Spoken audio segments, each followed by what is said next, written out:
Have you ever stood in front of the mirror, staring deeply into your own eyes and wondering, who have I become? Not a question about age or appearance, but a much deeper one about the soul hidden behind that face. In Jung's gaze, humans are not merely body and thoughts. We are the bridge connecting the inner world and the outer world. When this bridge tilts, when the person in the mirror no longer aligns with the person inside, we don't just see ourselves as less vibrant. We begin to sense ourselves deviating from our true selves. Every time we avoid the mirror, avoid those candid snapshots, we are truly evading a harsh truth. We abandoned ourselves long ago. Thus, this is not a tale of beautifying to fit trends, prolonging youth, or alluring the opposite sex. This is a story of mastering destiny through the mirror, of using appearance as a ritual to honor the soul, of why, if you do not addict yourself to your own image, you will continue to addict yourself to the mediocrity you allow yourself to sink into. And in the next few minutes, I will show you why standing before the mirror each morning is the most vital spiritual ritual of a lifetime, and how to transform grooming your appearance into a direct path into your unconscious. If you still possess the courage to gaze back at yourself, stay until the end. Perhaps today will be the first time in many years that you truly behold the person you were born to become. If this opening already pulled you in, hit subscribe to SYC Soul right now. I drop a new deep video every single day, and you don't want to miss tomorrow's. Part 1, Jung and the Truth. Appearance is the language of the soul. I remember the most successful person I ever met said something to me that shifted my entire life. He echoed Jung's spirit. Your outer appearance is a direct reflection of your inner world. If you cannot master what you see in the mirror each morning, you will never master your destiny. That statement didn't just echo in my ears. It pierced through the shell I had used to conceal the truth about myself. I once believed appearance was mere vanity, that simply living decently was enough. But that denial was the very mask that distanced me most from my soul. People often say appearance is just the shell, something external to the soul and unworthy of concern. They label self-care as shallow, superficial, and selfish. But humanity has never lived in a neutral world. We inhabit a world of symbols where everything holds meaning, even a carelessly chosen shirt, a heavy step, or an eye devoid of light. Jung understood this more than anyone. For him, appearance was not merely material. It was the language of the soul.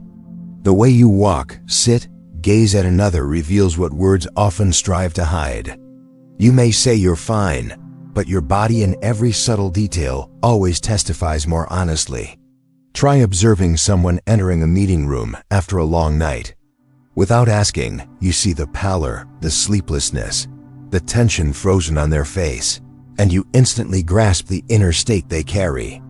Conversely, when someone enters upright, eyes bright, breath even, you sense their energy immediately, even before they speak. That is the world of symbols. Clothes do not merely cover. They tell the story of how much value you place on yourself. Eyes do not merely see. They reflect whether you are living or merely existing. Appearance is never just appearance. And if at this moment you suddenly recall someone or yourself in some phase, share that feeling in the comments below. Sometimes a true story opens a door for another that they never knew existed. To grasp this more deeply, we must touch upon the two most essential concepts in Jung's thought: persona and self. The persona is the social mask, the image you construct to enter the world. It is the armor you don for work, the polite smile you wear in meetings, the demeanor you strive to maintain before others. Without a persona, you cannot function in a community. But the persona is not your true self. It is merely the surface, the necessary role for survival in society. The self, however, is the deepest center of the human being. It is the soul's domain, holding both light and shadow, dreams and fears, your strongest and most fragile parts. The self is where truth resides. When persona and self harmonize, life flows effortlessly. When they diverge too far, strain emerges. Have you ever stepped out with an image you no longer recognize as your own? Ever felt like you were living a borrowed life? That sensation doesn't stem from wearing the wrong color or hairstyle. It arises from the discrepancy between persona and self. And herein lies the terrain of depression, midlife crisis, and the emptiness felt despite an outwardly stable life. Many believe midlife crises stem from age. In truth, they begin when the inner self fractures. When you look in the mirror and see someone your soul no longer recognizes. Precisely for this reason, appearance cannot be severed from psyche. The body is the bulletin board of the unconscious. Everything you do not voice, it will articulate for you. Every mental scar is etched into your gaze. Every prolonged endurance, it imprints as wrinkles on your face. People deem obesity, fatigue, or being disheveled as mere lapses in discipline, tight schedules, or overwhelming work. But from Jung's perspective, these are symptoms of a soul adrift. Look at a person's shoes. You will see whether they honor their journey. Observe how they tie their hair, fold their shirt, and choose colors. You will see whether they honor themselves. One who lives with purpose, with awareness, never lets appearance devolve into a chaotic reflection of inner decay. No need for beauty, luxury, or perfection, only wakefulness. Have you seen those who drape themselves in excess? Too many brands, too much ostentation, or dressing up to mask insecurity. At such times, appearance ceases to be the soul's honest language and becomes a barrier against fear. On the surface, they seem confident, but peer deeper into their eyes, and you glimpse the void. Conversely, some dress simply, lightly, yet command attention upon entering a room. Not because of their attire, but because their inner and outer worlds align. That is the state Jung termed unity. When persona and self face the same direction, when you use appearance not to conceal but to express, the image you create naturally carries power. Observe someone in collapse and you will see their body speaking for them. Shoulders slump, steps slow. Clothes are thrown on haphazardly, eyes lose their spark. And when they say, "I'm fine," you know it's untrue. The unconscious is always more honest than words. The body is the mirror reflecting the battles you silently wage. All these manifestations are language, and appearance is how the unconscious speaks to the world. I am well, or I have lost myself. Once you understand this, you will no longer view appearance as frivolity. You will see it as a map to the inner realm, a tool for deciphering the soul's quiet movements. Number 2, the mirror, gateway to the unconscious. And when you realize the body always tells the truth, the mirror you face daily reflects not just appearance, but the unconscious itself. It is the door to your deepest place. The moment before the mirror is always one of truth. No stage lights, no excuses, no roles, just you and the image staring back. There are days you gaze in and see yourself clearly, radiant, full of vitality. But there are days you look and see someone else, a weary face, sunken eyes, a vanished smile. You feel alienation as if viewing a stranger. That is no baseless sensation. It is when the outer image no longer matches the inner one. From a neuroscientific viewpoint, each mirror gaze triggers a sophisticated comparison process in the brain. It juxtaposes the physical image you see with the mental image you hold of yourself. That mental image is not mere expectation. It is a synthesis of memories, dreams, values, potentials, fears, and what you believe you deserve. If these images align, an instant sense of wholeness activates, your body relaxes, your mind brightens. Dopamine and serotonin rise subtly. You feel confident, clean, clear, as if your inner power has been unlocked. Many call it a good day without knowing why. But truly, it is when the persona and self lie on the same line. Yet when those images diverge, everything shifts. The brain registers an anomaly signal at once. Cortisol surges. Heart rate alters slightly. The stomach tightens faintly. The mind begins to doubt itself. You feel shame for your own appearance. disappointment, irritation with yourself without knowing why. You don't know what to change, only that something feels off. Off where? Off in the link between the person you aspire to be and the one in the mirror. Off in the gap between the image you believe you deserve and the one you tolerate. Have you ever gazed in the mirror and felt like you've lost your own light? That is no sign of age.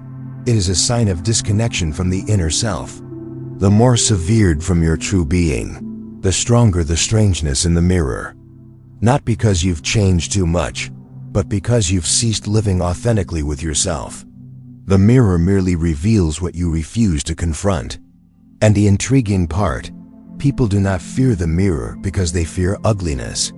They fear it because it exposes the chasm between the ideal self and reality. A woman who follows our channel once shared that she stopped looking in mirrors for 2 years. Not from lack of time, but because each glance showed someone who had given up, someone who once dreamed big, brimming with energy, now merely fulfilling duties. She brushed her hair hastily, applied makeup superficially, avoiding her own gaze in the bathroom mirror. That was not the act of busyness. It was the act of fearing truth. When we no longer wish to look at the mirror, it is the strongest signal that we have neglected our inner world for too long. We do not merely forget self-care, we forget who we are.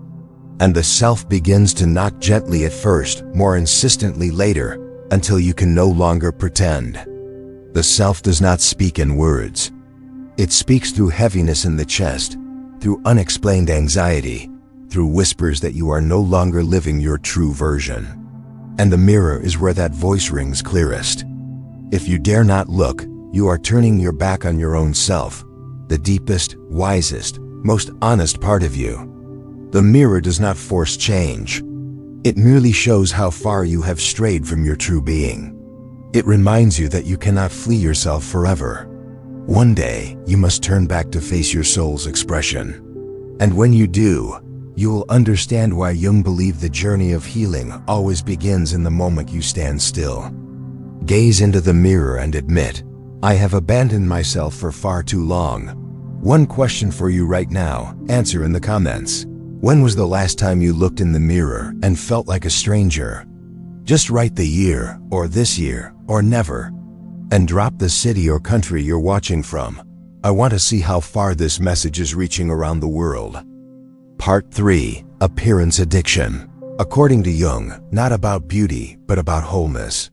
And precisely from the moment we begin to truly look into the mirror, a greater question arises. What are we grooming our appearance for? You will come to understand why Jung never regarded appearance as frivolity. He did not view appearance through a judgmental lens, but through the eyes of a symbol analyst. And to delve deeper into this journey, we must grasp the most easily misunderstood thing: addiction to appearance. In Jung's spirit, it is entirely different from narcissism. It is not a shallow obsession with beauty, but a journey to reclaim the wholeness of the self. Many people hear about grooming appearance and immediately think of narcissism. They imagine someone standing before the mirror for hours, admiring themselves, taking photos, editing, posting online, and waiting for likes to fill the void within. That is narcissism. It is an addiction to attention, a need to be seen from the outside because the inside is too empty. Someone pursuing this kind of grooming is like inflating the persona until it completely obscures the self. They fear they are not attractive enough, valuable enough, worthy of love. So they use their outer image as a mask to escape that fear. But the more they embellish, the further they stray from their true being. Appearance then ceases to be a symbol of the soul and becomes a fortress concealing fragility. In complete contrast to narcissism is alignment, the state where the outer image matches the inner truth. This is what Jung wanted us to understand. When you groom your appearance in the right way, you do not do so for compliments, not to prove anything to society, not to show off, but to express inner integrity, to declare that you respect the person inside enough to want the outer image to reflect that truthfully. This is care born of awareness, not obsession. A ritual to honor the soul, not a flight from insecurity. To make it clearer, imagine your soul as a sanctuary. If you had a sacred statue in a room, would you let it grow moldy, cracked, and covered in dust? Of course not. You would clean it carefully, preserve every line, cherish every detail because you understand its value. Yet with your own body, many treat it like cheapware. They let it exhaust itself, neglect it, let it fade. They spend hours tending to external things like phones, clothes, cars, but cannot spare a few minutes for the living essence within their skin and flesh. Jung once said, "The body is the living symbol of the soul. It is not merely a vehicle for movement. It is the vessel holding light and shadow, the place the soul chooses to dwell throughout life's journey. When you care for the body, you care for the soul. When you disdain appearance, you disdain the deepest part of yourself."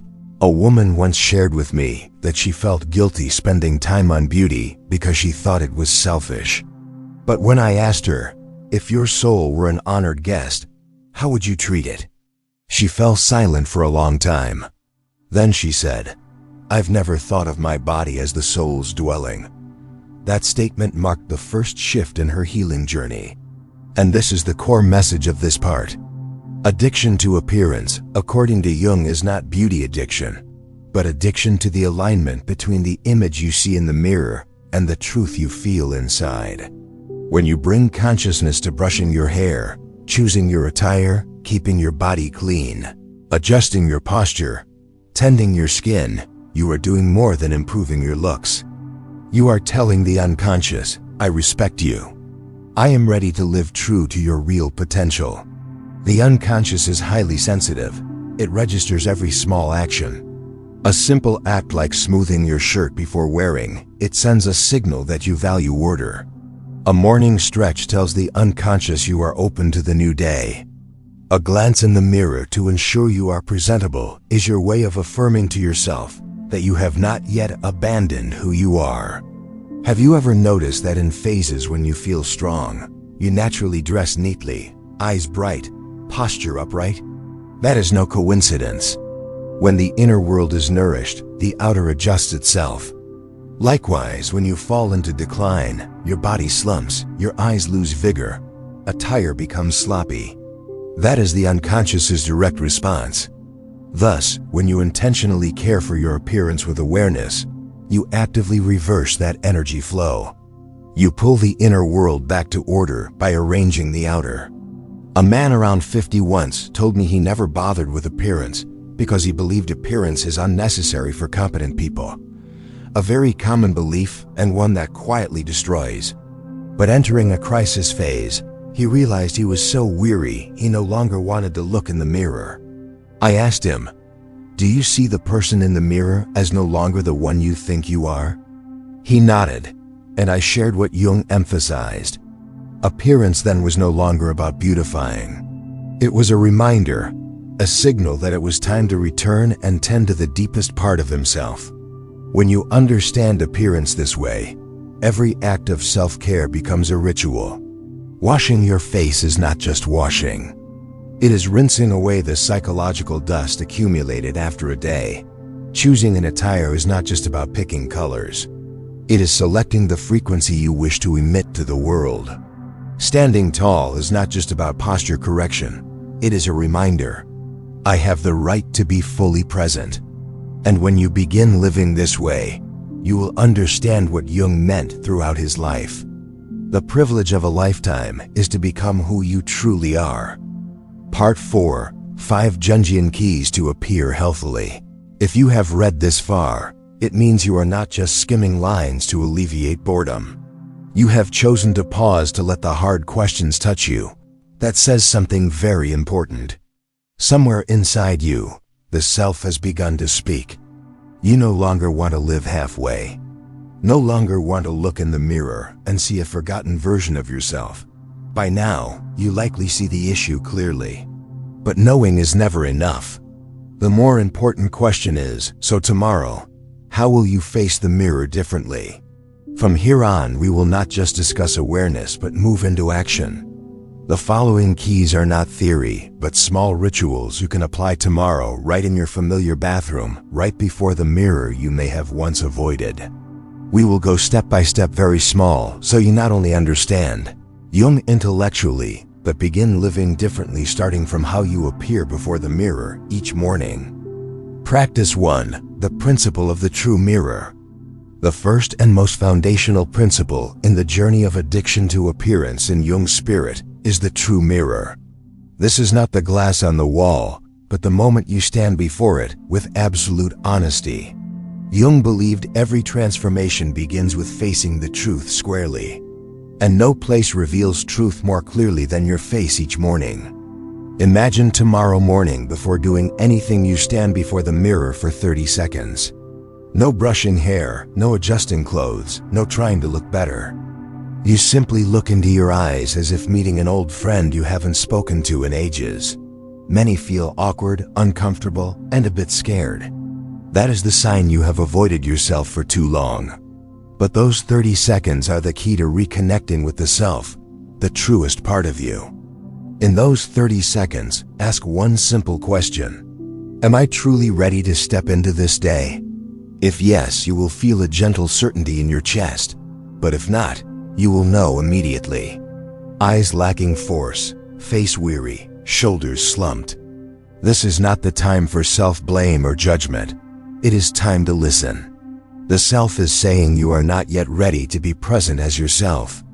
And that is the moment you can adjust right away. Start with the smallest possible thing. Straighten your posture. Smooth your hair. Change to a shirt that makes you feel more present. These tiny actions hold immense psychological power. They send a message to the unconscious that you are trying to return to order, that you respect your being enough not to step into the world in disarray, that you deserve neatness even at the minimum level.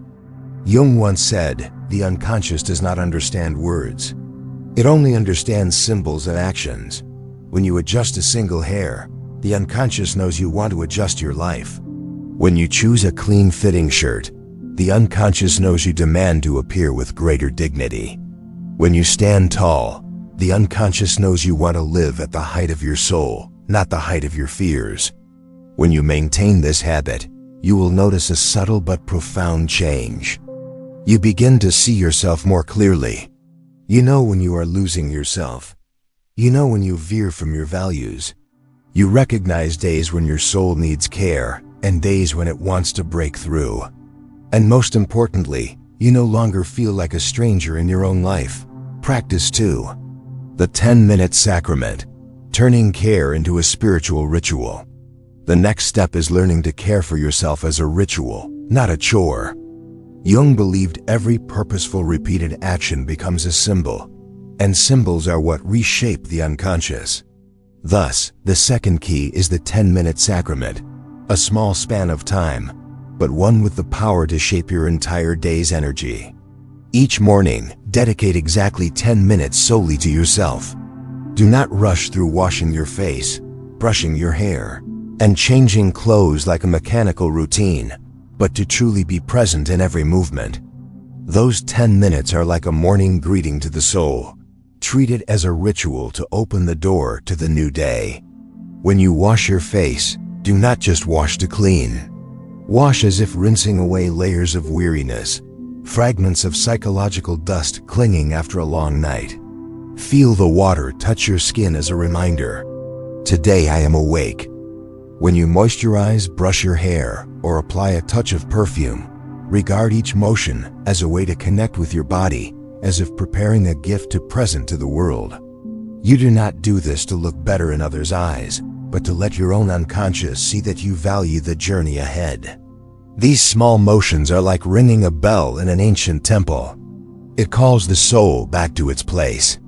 Have you ever tried choosing clothes with one single question? What energy do I want to carry today?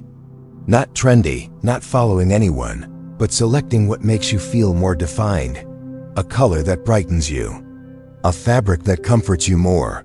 A style that makes you stand taller. That is the journey of using appearance to set intention for the whole day. In Jung's view, these small rituals are not superficial acts. They are forms of individuation. You are using appearance to tune the soul to the right frequency. Like a musical instrument needing tuning, humans too need moments to recalibrate each morning. No yoga clock needed, no luxury spa, no extravagance, just 10 minutes of consciousness. One of my students once said she never had time for beauty. But when I asked her to try exactly 10 minutes each morning, no more, no less, everything changed. Within weeks, she entered meetings with greater steadiness. She chose words more deliberately. She communicated with a confidence she once thought she lacked. When I asked, she said, "I think those 10 minutes didn't make me prettier. They made me more present. In these 10 minutes, you do not just care for the body. You are quietly building a psychological foundation. Each motion lays a brick in the inner structure. Each moment of awareness lights a candle in the soul's room. You may not notice right away, but when you do this regularly, one day you will look back and see. The greatest change is not on your face, but in your eyes. The eyes of someone who knows they deserve neatness. The eyes of someone present in their own life. Practice 3. The contract between you and yourself. Once the 10-minute sacrament has helped you return to presence, the next key is the anchor that keeps this journey from being swept away by busy days. That is personal standards, a contract between you and yourself.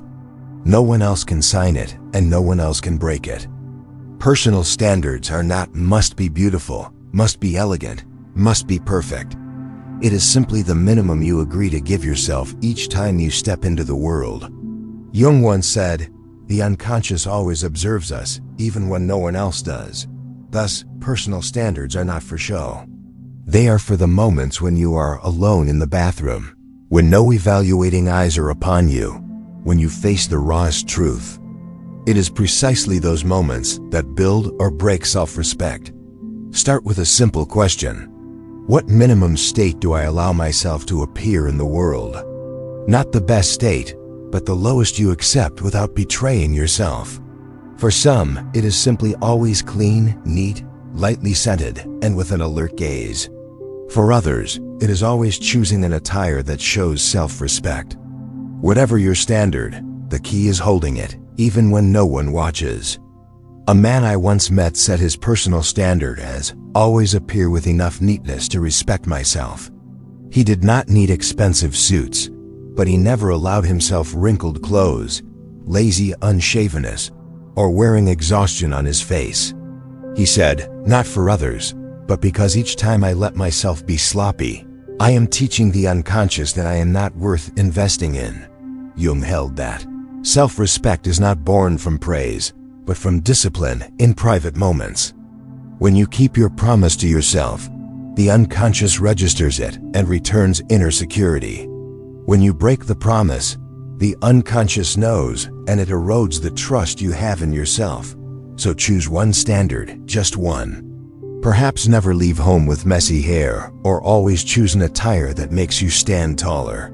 When you maintain that standard, you are reinforcing a vital part of the self, inner integrity. Practice 4. The 1% philosophy, individuation at the extreme minimum level. This is where the 1% philosophy enters. Jung always reminded us that individuation is not a leap. It is a long, slow, enduring journey full of nearly invisible small adjustments. Thus, the deepest change always begins with steps so light that outsiders do not notice, but the unconscious recognizes clearly. The 1% philosophy is simple but powerful. Each day improve your appearance or energy by just 1%, no more. One small specific feasible action. People fail not from lack of will, but from setting changes too large, making the unconscious feel threatened. When the unconscious feels pressure, it immediately resists with procrastination. But when you advance millimeter by millimeter, it does not resist. It accompanies you. Think of it like tuning a string. You do not twist hard enough to snap it. You turn bit by bit until the sound is precise. Appearance is the same. It needs no overhauls. It needs small but steady adjustments. One day, try correcting your sitting posture. Next, change your hairstyle slightly. The following, try a different shirt color. These seemingly trivial things have an immediate effect on the unconscious. The unconscious registers that you are moving toward wholeness, not fleeing anything, but drawing closer to your true being. Start with the simplest changes. One day, practice straightening your walk, shoulders slightly open, chin a bit lifted. Another day, spend 5 minutes on skincare. Someday wear cleaner, better fitting shoes or switch to pants that make you feel more yourself. No need for much, just 1%. Jung always believed the unconscious responds strongly to small symbols. When you change something, however tiny, the unconscious knows you are heading toward inner unity. A small action sends the message, "I am coming back to you." When that message repeats day after day, the unconscious creates a powerful pull, taking you further than any goal list. The 1% philosophy also helps you overcome a familiar psychological trap, the sense of failure from changing too much too quickly. 1% never fails because anyone can do it. No reason to quit, no reason to despair. And that creates power. Imagine your version after 365 1% changes. Not forced beauty, but truer living. Eyes aligned, face lighter, posture cleaner, body brighter. Gradually you enter the state Jung called psychological unity between inner and outer. Practice 5, the multiplier effect. Inner world spreading through presence. Once you have taken small steps to adjust yourself according to the 1% philosophy, you will begin to notice an intriguing phenomenon. Those changes do not stop at you. They spread outward into the spaces you enter, into how others respond to you. This is the multiplier effect, what Jung called psychological contagion. Your inner world always seeks ways to express through outer presence. And when that happens, your energy becomes a frequency that directly influences others. Jung believed human psychology is contagious. When you carry inner chaos, you draw chaos into the spaces you pass through. When you carry order, stability, clarity, you spread that to others without a sermon. Grooming appearance in true Jungian spirit is not just an act for yourself, but a gift you bring to those around. You give them a sense of safety, trust, and the feeling that they stand before someone fully present in their life. I once met a man over 40 managing a large team. He told me he never cared about appearance because he believed work results are what matter. But his employees described him as sloppy, lacking vitality. Entering a room brought heaviness. No one said he lacked competence, but everyone felt the disorder he did not see. When he began applying conscious appearance care principles, within weeks, team feedback shifted. They said he was clearer, more present, more focused. Strangely, he did not speak more, did not work much differently. He just changed how he appeared. And that rippled to all team members. They grew neater with plans, more focused, more productive. That is the multiplier effect. When you are ordered, the world around you automatically adjusts. When you enter a meeting with attentiveness, a clean and neat appearance and clear eyes, you unconsciously transmit, "I respect myself in this space." Others sense it and respond with corresponding seriousness. Practicing this effect is simple. Each time you prepare to enter a space, office, meeting, date, conversation, pause 10 seconds. Look at yourself in the mirror and ask, what energy am I bringing here? If it feels chaotic, adjust one small detail. Smooth your shirt, straighten your back, take a deep breath, reset your gaze. These small actions instantly change your presence quality. And when you do this regularly, you will realize an unexpected truth. The world begins treating you according to how you treat yourself. That is why Jung always believed personal wholeness is the gift you give the collective.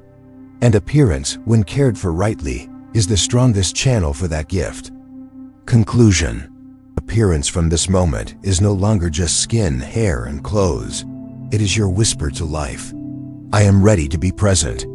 Each self-care gesture is no longer a race against time or age, but a small exclamation point you place in the affirmation, "This life is worth my kind presence." And perhaps the most terrifying thing is not that you become uglier, older, or lesser, but the day you look in the mirror and see you have stopped daring to dream. If today in the reflected eyes before you, there is still a spark, however thin, hold it. As long as you start from the mirror, the rest, the soul will guide the way. If this video moved you, hit subscribe to SYC Soul and turn on notifications. I drop a new deep video every single day. I'll be reading every comment, so answer the question above and let me know where you're watching from. See you tomorrow.